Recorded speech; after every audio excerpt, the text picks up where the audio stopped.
Avrupa İHO Evgar'ın hayır sahiplerinin Adıyaman deprem bölgesine göndermiş olduğu kurbanları keseceğiz. Allah hayırlarını kabul etsin inşallah.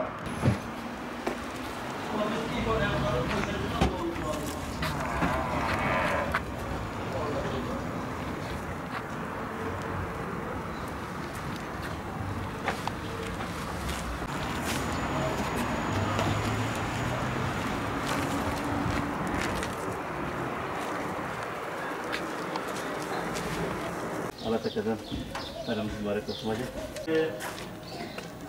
Nasılsınız? Ama abla değil mi? Çok. Nasıl emanet yaratıyor Tamam. Tamam. Hadi Allah'a emanet olun. Bugün sabahleyin ilk durağımız Urfa'ydı. Urfa'da kesim ve dağıtımı yaptıktan sonra şu an Adıyaman'a geldik. Adıyaman sabahleyin hayvan kesimlerini, kurban kesimlerini yapmışlardı. Bugün de öğleden sonra dağıtım yapıyorlar. Biz de kendilerine yardımcı olmaya çalıştık.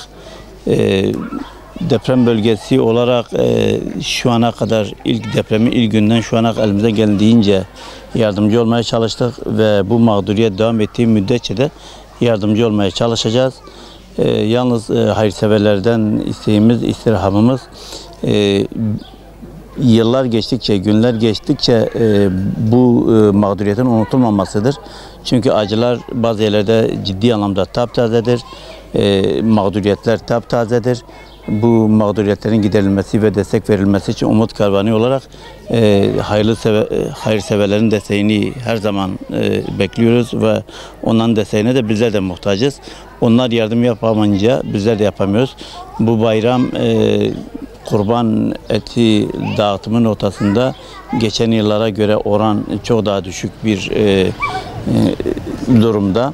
Yani bu bayramın 4. gününe kadar kurban bağışlarımız, kurban teslim vekalet kabul etmelerimiz devam edecektir.